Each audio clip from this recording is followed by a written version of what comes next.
Amigos, vamos a encarar la recta final de este programa recibiendo a una socia de la comunidad de gelatina. Fuerte el aplauso. Soledad esa.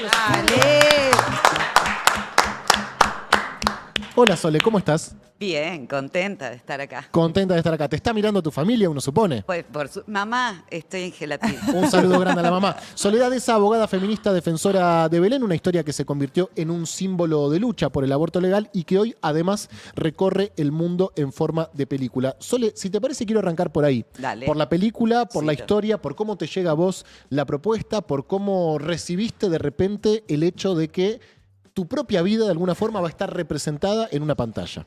Bueno, a mí me sorprendió. O sea, yo sabía desde el año 2019 que querían hacer la película. Leti Christie había comprado como KIS los derechos.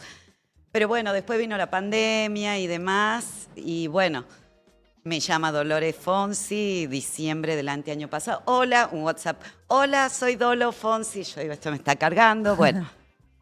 Y ahí empezó toda una cosa así enloquecida de... Ella hizo también el guión y demás, bueno, todo lo que saben. Y después me hablan por teléfono y me dicen, bueno, venía a ver uno de los últimos cortes. Bien, ¿todavía no habías visto nada vos? No, o sea, había estado en el rodaje, pero no, ver nada. Bueno, me senté, fui con Marco, nos sentábamos, qué lindo todo, terminó, yo me quedé muda así. La verdad que... un shock. Bueno, no es fácil. No, me imagino, claro. Y contame una vez que, bueno, la ves vos, pero después las repercusiones que está teniendo la película, la presentación en festivales, la celebración por parte del público, el reconocimiento internacional incluso también. Una cosa muy loca que pasa es que a mí me escribe gente, o sea, por un lado los feminismos están felices con la película porque es como que revitalizó, creo que nos encontró con una versión nuestra que quizás en poco tiempo estaba como perdida ahí, y esto en memoria en un punto.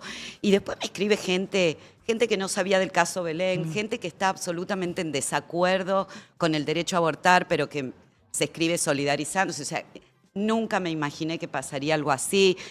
Compañeras yo fui a un colegio de monjas, 14 años. Compañeras de mi colegio de monjas diciéndome, che, impresionante la película, gente que nos veo hace 30 años, o sea, impresionante. Bien, para quien nos está mirando y por ahí no está interiorizado en la historia y todavía no fue al cine, todavía están a tiempo de ir al cine, vayan al cine, por supuesto. Y si la vieron, es Dolores Fonsi real. Claro, exactamente. Si vieron la película y no lo saben, es Dolores Fonsi en versión real. Sole, ¿podés contarnos de manera sintética más o menos qué fue ese caso y por qué tuvo tanta trascendencia, tanta relevancia? Bueno, Belén es una chica de 24 años que le duele la panza, la acompaña a su mamá y van a un hospital una madrugada. Le diagnostican un abdomen agudo, o sea, la revisan, la medican. En el interín ella pide permiso para ir al baño, va 4 minutos, vuelve. Pasa como una hora desde que ella está internada. En la guardia del hospital aparece un feto, los vinculan, llaman la fiscalía, llaman el Poder Judicial, todo, y ella está 3 días internada, le dan de alta y directamente al penal. Está ahí durante 24 meses hasta que se hace su juicio. Ella tuvo una defensa oficial que la acompañó la mayor parte del tiempo. Y yo me enteré de casualidad del caso un par de días antes que a ella la condenen. Eso sucede como en la peli, que te enterás así medio escuchando a la familia hablar. Exacto, a mí me llama en realidad una psicóloga que estaba llamada a declarar para preguntarme si ella jurídicamente podía o no declarar en contra de su paciente. Cuando cortamos yo le explico cómo funcionaba el secreto y demás, y cuando pasa una media hora, me llama y me dice, no te conté, está presa la chica, ¿no? Yo casi me desmayé, eso era un miércoles, y yo hice un montón de cosas para entrar al penal. No es fácil entrar al penal si vos no sos el abogado, la abogada o familiar. ¿Por qué te llamó a vos? ¿Vos qué hacías en ese momento? Y yo hacía ya unos años que estaba... que hacía capacitaciones por secreto profesional. Yo fui docente de medicina legal, o sea, trabajo cuestiones vinculadas a derechos sexuales. Bien. Hace mucho tiempo. Entonces, habíamos coincidido en capacitaciones donde yo enseñaba cómo funcionaba el secreto y la confidencialidad, y me llamó por eso. Perfecto. Y a partir de ahí te interiorizaste del caso y decidiste activamente tomar Sí, posesión de la defensa, digamos. La fui a buscar, Ah, ok. le llevé el libro, así como está en la película, le llevé el libro que habíamos escrito unos años antes con Mariana Álvarez y con Alejandra Iriarte, que tenía un caso muy similar, pero que la chica no estaba presa porque había tenido una abogada. Entonces yo me fui y le entregué el libro, le dije, yo voy a ser tu abogada, te prometo, te voy a sacar. Después dije que, bueno, después qué mandada, sí, ¿no? Claro. Sí, porque viste esas cosas que también no, quizás si yo la pensaba con mayor detenimiento, no sé si... Si te mandabas así. Sí, pero quizás lo hubiera hecho, pero bueno, fue como ir a buscar a alguien, que en general ocurre al revés, nos Claro. vienen a buscar a nosotros. Bien, y a partir de ahí, bueno, un caso que tomó muchísima trascendencia, primero por la sociedad tucumana, después por todo el país. ¿Cómo siguió el caso? Y el caso siguió de ahí en más. Cuando yo tomo la defensa el día que a ella la condenan, y ahí empieza con mi defensa, o sea, con la defensa, con esta nueva defensa, nosotros teníamos que revertir dos cosas. Por un lado, la prórroga de la preventiva que le habían dado, y por otro lado, dar vuelta una condena. Perdón, no Sí. quiero volver muy técnica la pregunta, pero la preventiva, ¿en qué se basaba?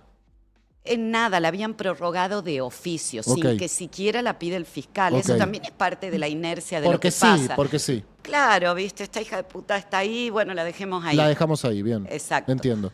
Entonces, bueno, empezamos una estrategia que tenía que ver con lo jurídico y después con la movilización legal, que se llama en términos teóricos. Entonces hicimos la Mesa para la Libertad de Belén, donde había una representante de cada espacio. Había sindicatos, ONG de mujeres, pero también organismos de derechos humanos, agrupaciones estudiantiles. O sea, había una representatividad grande. ¿Por qué?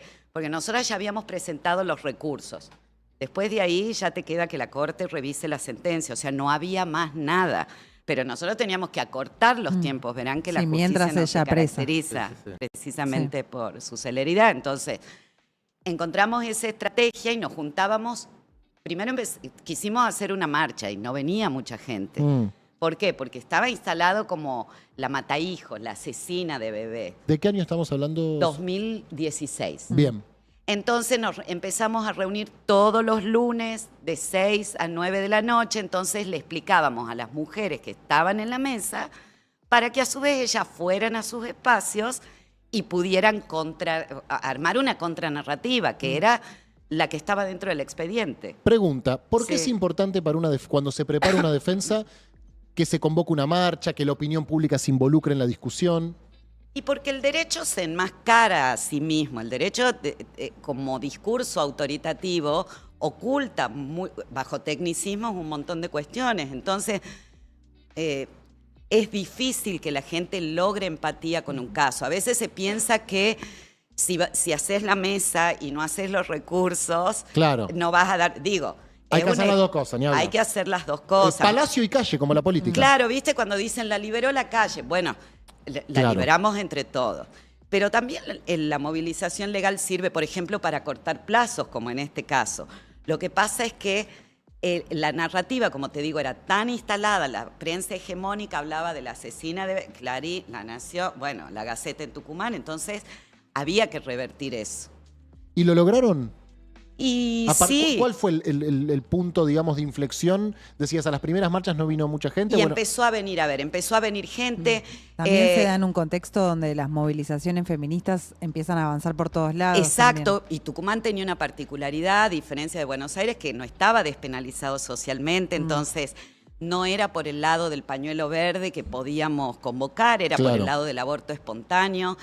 Yo no acompañé ninguna prueba nueva, eso también está bueno saberlo, no es que yo hice una defensa brillante, creo que solo me ocupé de mostrar lo que había que mostrar. Y después se empezaron a sumar, por ejemplo, Amicus Curiae, entonces fueron organizaciones referenciadas a nivel nacional e internacional y hicieron sus presentaciones. Fue Innocence Project, fue Amnistía, el CELS, Bien. digamos. Y después se pronuncia el Comité de Derechos Humanos en junio, esto empezó en abril. En junio se pronuncia ya el Comité de Derechos Humanos pidiendo la libertad para Belén, guardando la confidencialidad y la intimidad. Y después, pasa el dictamen del ministro fiscal. Eso también un poco para mostrarle a la gente que en realidad sí, la marcha fue importante, todo fue muy importante, pero la narrativa oficial se contrarrestó totalmente con otra narrativa oficial que era la del ministro fiscal, Bien. ¿no? Dando vuelta. Que actuó conforme a derecho, digamos. Conforme a derecho. ¿Qué hicieron los jueces? 48 horas después, que fue 48 horas antes que la logremos liberar, o sea, que la corte anule la sentencia, dijeron el nombre verdadero de ella en el diario. Eso en la peli aparece antes, ¿no? Como Exacto, temporalmente, sí. pero eso fue 2 días antes. Tremendo, o sea, cuando ya sí. veían que era inminente, viste, como una especie de despecho judicial. Sí. ¿no? Claro. O sea, como se la cobraron de esa forma. Exacto. Y tomó otro peso, ¿no? Que no supiéramos su nombre, no supiéramos quién era. Yo creo que sí, porque si bien era una exigencia de ella, me parece que fue muy bueno porque mucha gente se pudo identificar, ¿no? Pudo decir, a ver, Belén puede ser mi tía, mi hermana, mi mamá, mi vecina, mi compañera. Eso creo que fue bueno y a la larga creo que potenció la lucha. La historia sucede durante, lo voy a llevar un poco al plano de la política porque Sí. creo que también son contextos que le dan fuerza a esta historia. Sucede durante el gobierno de Macri, donde el feminismo tuvo un avance muy importante y una capacidad de movilización muy importante, y la película sale durante el gobierno de Milei, que identifica al feminismo quizás como el principal, o por lo menos el primero, no sé si el principal, pero el primer enemigo que identifica, lo identificó en la campaña. ¿Cuánto influyen estos contextos en estas historias? ¿Cuánto influyen estos contextos en tu trabajo? El contexto actual. Sí, el contexto actual y el bueno, de aquel entonces. A ver, yo creo que son 2 contextos que tienen algunos puntos en común, aunque sean opuestos.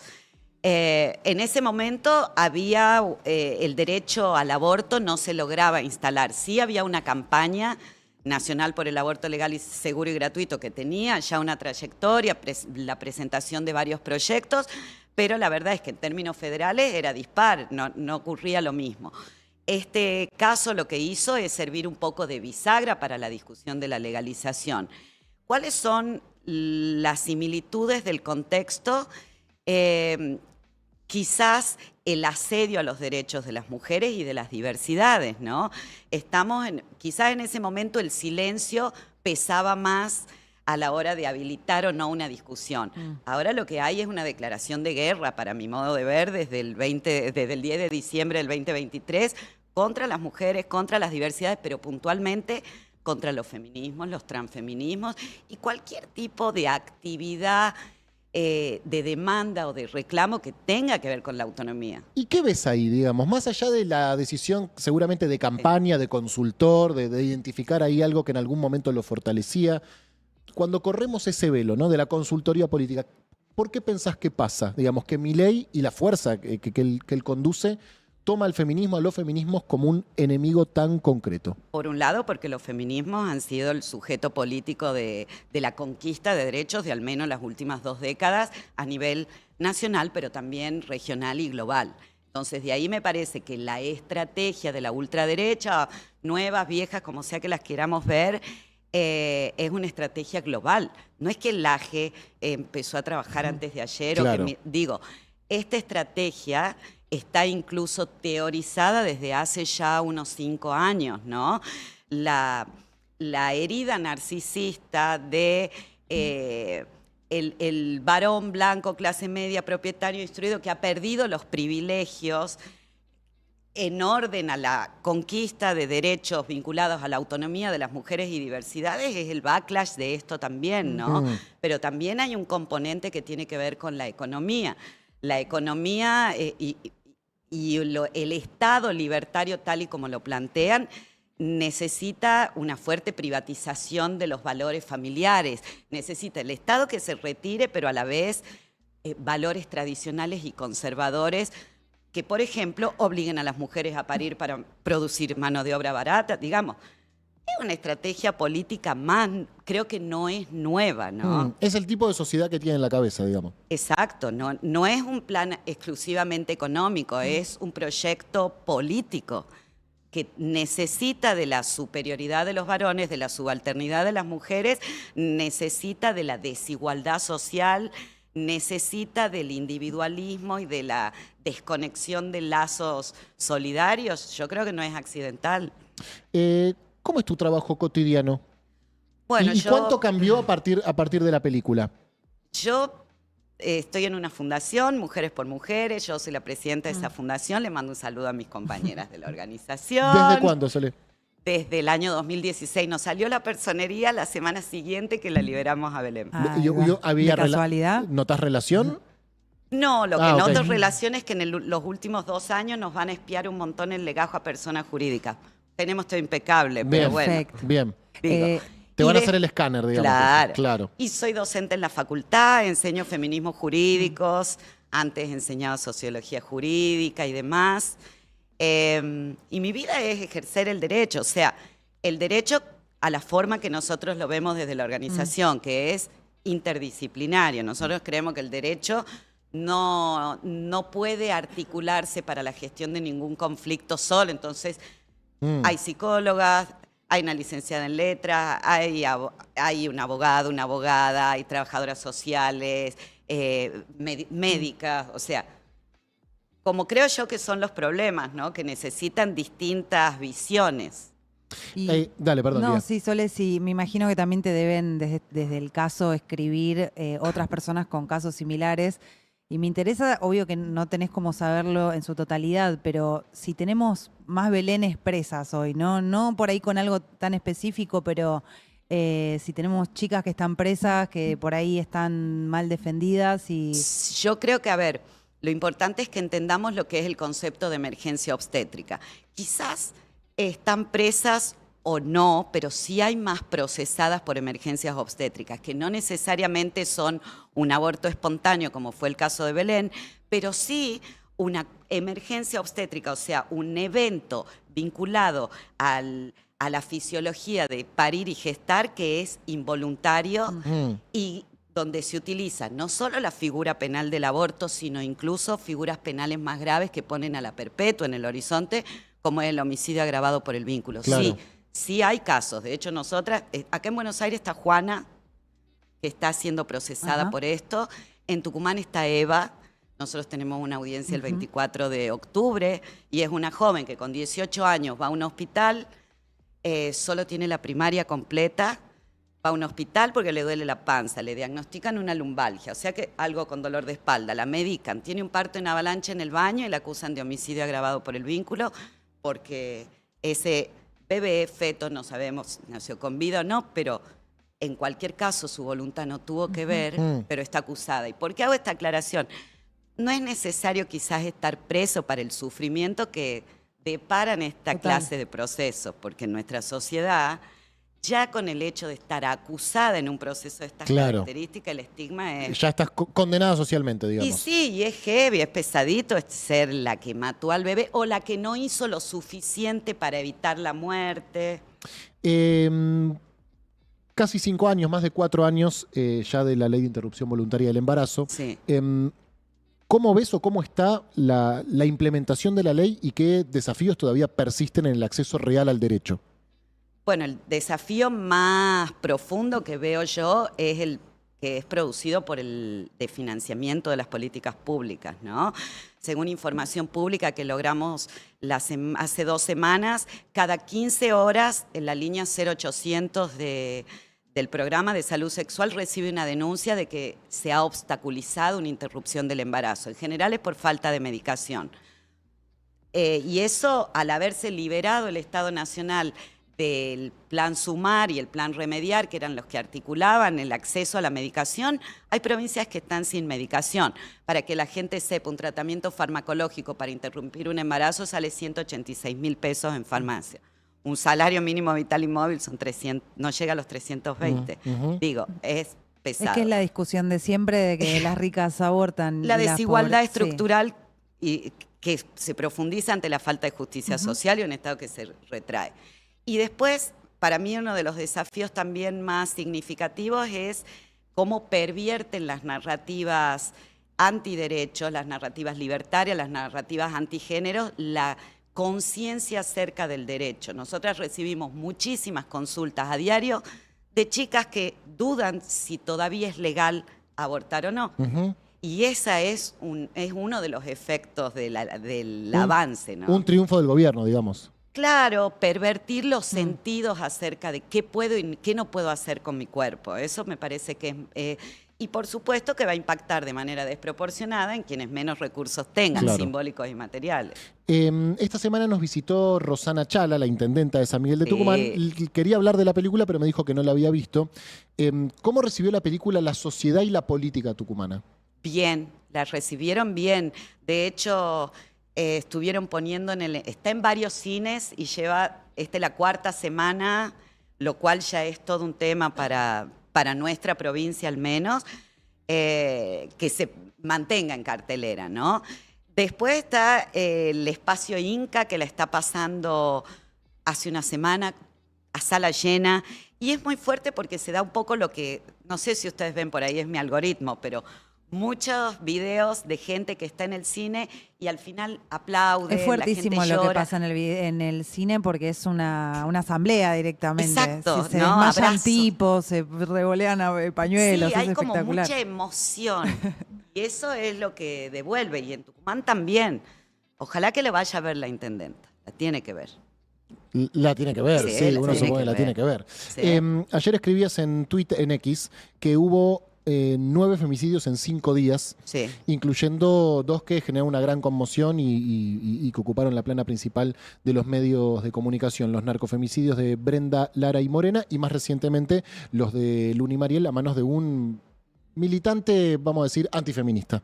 Sí, de los varones unidos. Varones Unidos, exactamente. ¿Qué lectura haces vos de estos femicidios y del tratamiento político que están recibiendo? A ver, me parece que es clave que comprendamos que no podemos razonar todas las responsabilidades en términos de participación criminal. Sí hay que empezar a razonar las responsabilidades políticas que tienen los discursos que han desbloqueado el odio que luego se expresa en este tipo de muertes violentas. Porque, a ver, las políticas públicas a lo que orientaban de distintas maneras es, por un lado, a canalizar los conflictos de violencia, que esas violencias que se denuncian no sean sospechadas de falsas, como ocurrió en este caso, pero también a que haya ciertos límites sociales acerca de lo que se puede y lo que no se puede decir. En este caso me parece que hubo como una conjunción de todo. Luna hizo denuncias que fueron descartadas o archivadas como falsas. Descartadas por la justicia y negadas por Exacto. su expareja, Por digamos. su expareja, pero en paralelo no podemos dejar de ubicar eso en un contexto político actual, que es la senadora Lozada impulsando un proyecto para grabar las denuncias falsas por violencia de género, y también un ministro de Justicia que desde que ha asumido su cargo se ha referido a las cuestiones de género como se acabó la joda del género, ha negado la existencia de la violencia de género. ¿Te referís a Mariano Cunio Libarona? Claro, ha desfinanciado las políticas públicas de género. Bueno, y él no es cualquier ministro ni es cualquier varón. Él es un varón que en su contexto fue sospechado de femicidio. Digo, no existía en ese momento el agravante, pero Lourdes Dinat, creo que nada es casual. Eso por un lado. Y por otro lado está Laje. Hay un montón de videos del dirigente libertario Sí. Laje agitando no solo desde la narrativa este tipo de realidades, sino puntualmente con la URTA también, ¿no? Entonces, ahora que salga a decir que le caiga el peso de la ley, ¿viste? Tarde. ¿Y sentís que Como poco. en ese mismo sentido, viste que cada tanto se vuelven a revisar cosas y de golpe se vuelve a hablar del aborto, ¿no? Como de la legalización del aborto. ¿Sentís que la ley del aborto está en peligro de alguna manera, que puede retroceder, o es algo que tenemos más o menos anclado? Yo creo que en términos formales es el caballito de batalla de la ultraderecha y de las narrativas ultraconservadoras y conservadoras. Es abierto, lo han prometido en campaña, lo ha dicho en Davos, un foro económico y demás. Me parece que no va a ser un derecho fácil de revertir porque es un derecho que tiene mucha construcción de legitimidad histórica, ¿no? Y mucha defensa y ha tenido mucha movilización. Sí, lo que creo es que hay otras formas de derogar el derecho, que es vaciarlo de contenido. Entonces, Claro. volverlo inaccesible. Total. Esos son Como con tantos derechos, ¿no? Que es lo que pasa, ¿no? Como la reforma Exactamente. laboral que se hizo de hecho, como... exactamente, ¿no? Vaciar los comedores. Claro, claro. Digo, todos los avances sobre las desigualdades estructurales tienen que ver con desarticular políticas públicas para eso. Yo tengo las últimas dos. Hay una discusión abierta dentro de la política popular sobre el rol del feminismo. Por un lado está el gobierno, que lo señala como el principal enemigo, y por el otro lado también hay sectores opositores al gobierno que entienden o que dicen o que responsabilizan al feminismo de haber construido condiciones para que los varones se volcaran masivamente a la ideología libertaria. ¿Cómo ves esta discusión vos, Sole? Bueno, como todas las discusiones me parece que hay que darlas. Ahora bien, yo no creo que sea así.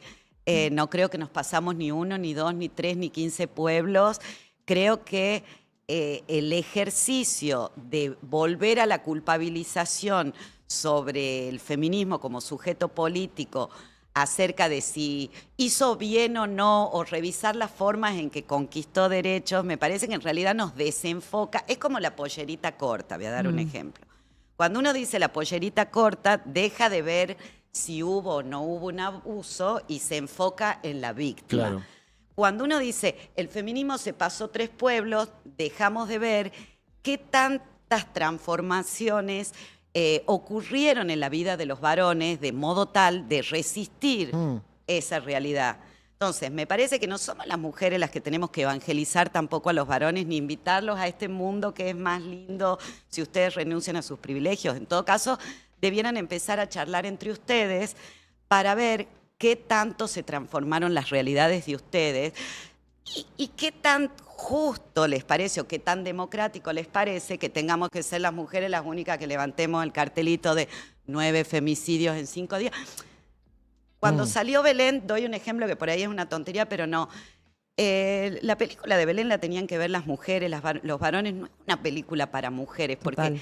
lo que nos pasa a las mujeres cuando tenemos miedo de abortar en la inseguridad o miedo de ir presas, también les afecta a los varones.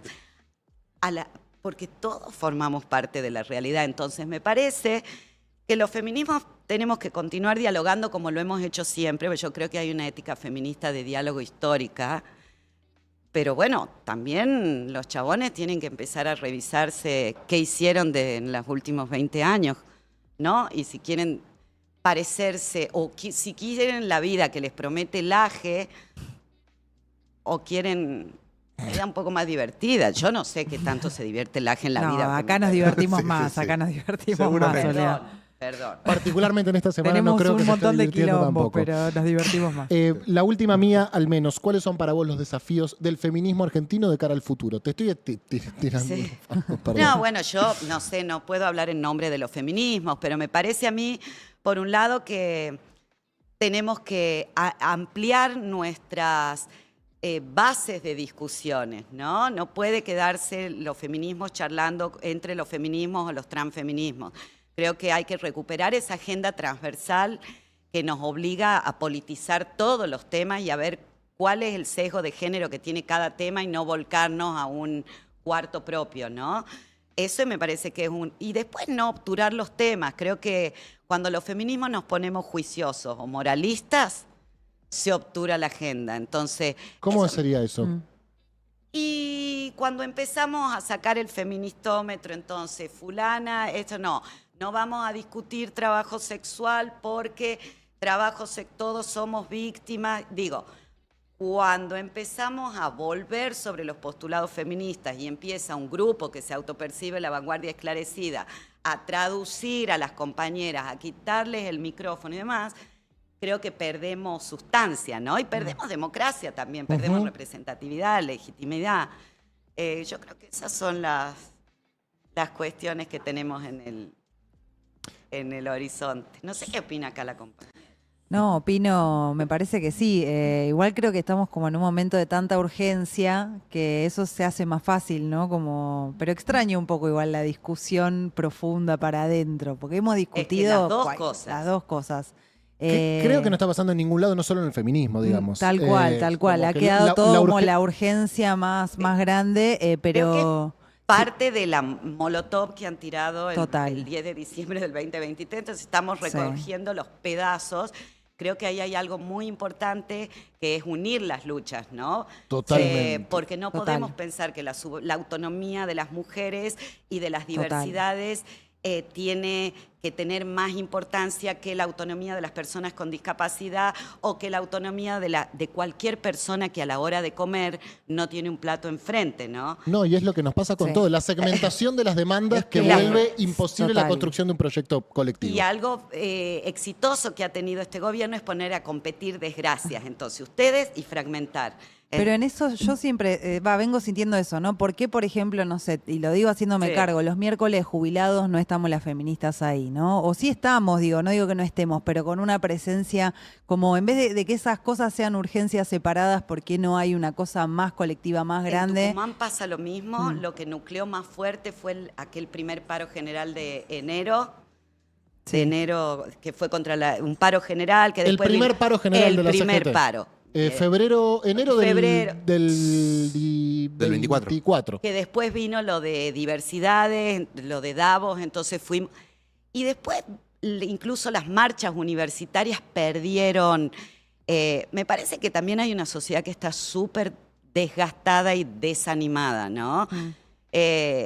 Paradójicamente, cuando uno más se tiene que animar es frente a la adversidad. Ojalá que podamos recuperar nuestra mejor versión y también poder contrarrestar esas narrativas libertarias que nos quieren convencer que la argentinidad es una mierda, ¿no? Que me parece que no es así. A mí parte de lo que yo veo con Belén es eso, la devolución de, qué bueno que nos hicieron acordar a esto. Y me parece que los argentinos y las argentinas somos eso, no somos Total. lo que nos quieren convencer. Te agradezco mucho por pasar No, por Gelatina. ustedes. Y te veo el 19 de diciembre en Por Argentina favor. Junior, ¿o no? Sí, vamos a venir. Bien, perfecto, Sí, Por perfecto. favor. Este aplauso es para vos. Gracias. Soledad. Vayan al cine, que todavía está en Ahí en varios el chat cines. ponían Sí. que está en el Gomón. El Gomón, 4.000 pesos está la Sí, entrada. y hay digo, un país también, aparte de Buenos Aires, está en todo el país. Recordánoslo, por favor. Está en todas las provincias. Vayan a verla, no solo en el Gomón. Federales. Gracias por hacernos acordar. Sole, muchísimas A gracias. usted.